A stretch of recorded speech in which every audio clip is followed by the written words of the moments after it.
22 people were arrested early Friday as part of a drug sweep in the Geneva area. County Prosecutor Nick Rochi subsequently held a news conference.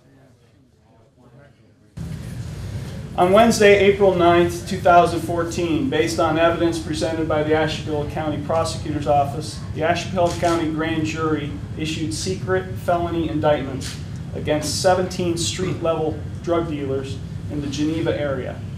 In addition, 5 other Geneva area individuals were charged by my office with felony drug trafficking offenses in Western County Court.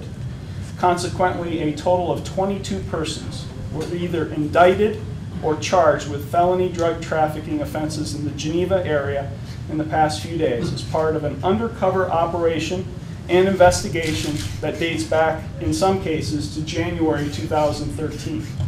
The primary purposes of the operation were to target street-level drug dealers, remove drugs from the streets of Geneva, and save lives. It goes without saying that the heroin and prescription drug epidemic runs rampant in Ashtabula County, as it does throughout the entire country, particularly in light of the 7 drug overdose-related deaths that occurred in the last quarter of 2013 alone.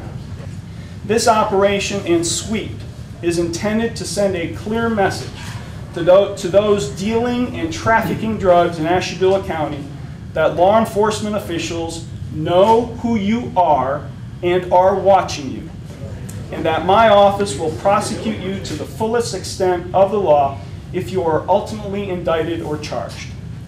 The individuals indicted by the grand jury or charged in Western County Court were arrested very early this morning as part of a sweep coordinated by the TAG Law Enforcement Task Force, and have been booked, most of which have been booked in the Ashtabula County Grand Jury and arraigned in the courtroom of Judge Alfred Mackey this morning. The following individuals have either been indicted or charged.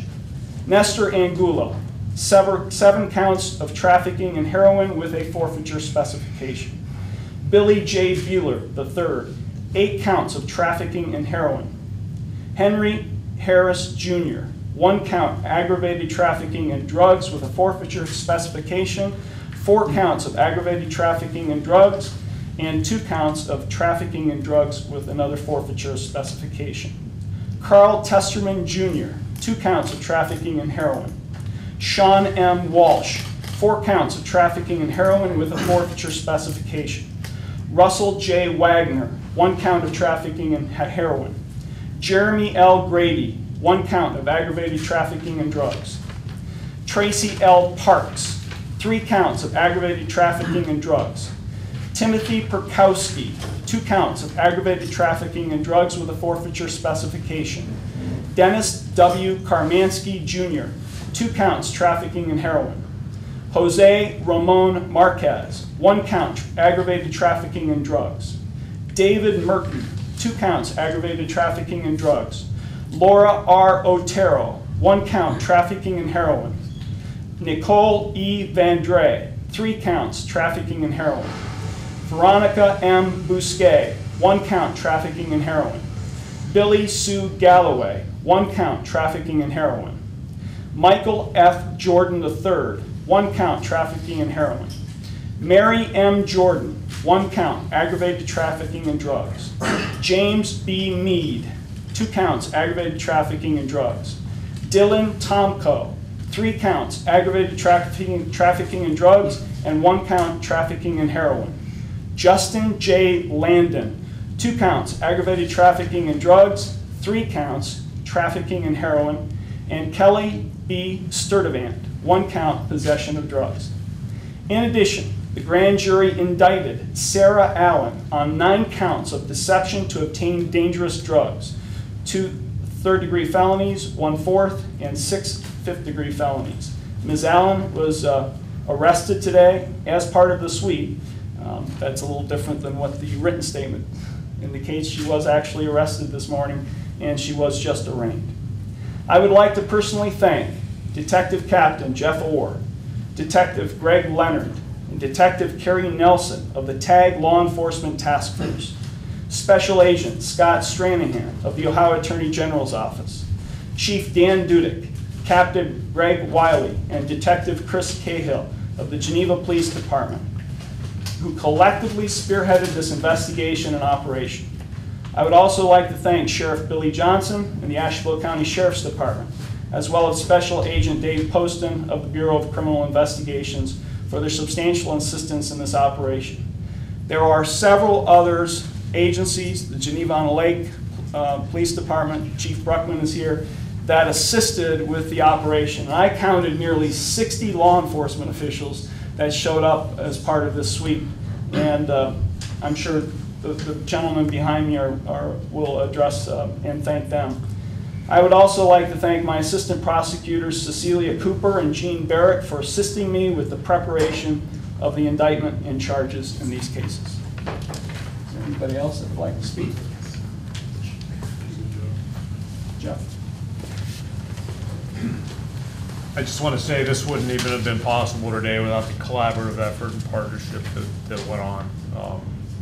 We go out every day to reduce drug trafficking in Ashtabula County, and the task force realizes that we can't do it alone. So it's important for us to partner with the agencies that we did in this operation, and I also want to thank them for that. Thank you. Chief? Well, the one person they didn't thank is actually community, the city of Geneva and the outsiding area of Geneva. Our residents, the community would be calling us with drug information, sending us emails, letters, and the people out there know who they are. We really appreciate all the help. They want a good community, and we really appreciate our entire area. Thank you. Mr. Sweet from the Attorney General's office. We're just glad to partner with all of our law enforcement friends in Ashtabula County. It's impressive that Ashtabula County has the resources they have, and they've committed the ones that they have to stamping out this drug problem. They can't do it without the citizens' help. I would encourage anybody to call your local law enforcement and let us know who's selling drugs, using drugs, and we'll get those ones that are using drugs the help they need. And the ones that are selling drugs need to know that we'll be coming after them. Sheriff? It's important to realize that everybody in this particular room and all these agencies working together is making an impact in reducing the amount of heroin and drug activity in the county. It also, the people need to understand that sometimes these are long investigations. And because they're long investigations, we come up to this this big sweep. But understand our goal is to make Ashtabula County safer. And with all this work from all these agencies and the people that live in Ashtabula County, it makes this a reality. Our goal is to make it safer and reduce this, if not try to eliminate it 100%. Take any questions that you might have, if there are any. Okay. Did it all go smoothly? Were there any problems in arresting anyone? No, I don't have any issues this morning. Can you say how long of a process this has been? At least a year's time. Yeah, like the sheriff said, our drug investigations don't happen overnight. Oftentimes we get calls from the public, and oftentimes they think we're not doing nothing when in reality we are. It's just a long process. Is this going to put a sizable dent in the drugs out there? People that are addicted, are they going to notice this? We're in the business of enforcement, so we're out arresting drug traffickers. The reality is our real problem is not the traffickers, it's the users. So that's the problem that we need to address next. And I think at the state level, at the federal level, you're hearing discussions about that constantly, that treatment, prevention, education, we all have to work hand in hand, and I think what we're doing here today is a sign of it. Well, my question for the sheriff, do you have room to house all these people? Well, we, once it goes through the system and they do jail time, we're going to find room for people that need to be in jail. There is a process, though, and until that process is completed, they will be out. But because they're out doesn't mean we're not keeping an eye on them. We're not going to continue to do this. There will be places for them, yes. And let me address that most of these individuals were already arraigned this morning, and most of them did in fact receive a personal recognizance bond. But I can assure you that those who were not arrested this morning will not receive, at least if my office has anything to say about it, will not receive a personal recognizance bond. And we will be out looking for them. Are the people you arrested this morning the only people who are suspected to be involved in this particular trafficking incident? You mean, are there others that weren't picked up today that we? Yeah. Yeah, we wouldn't have any comment on that.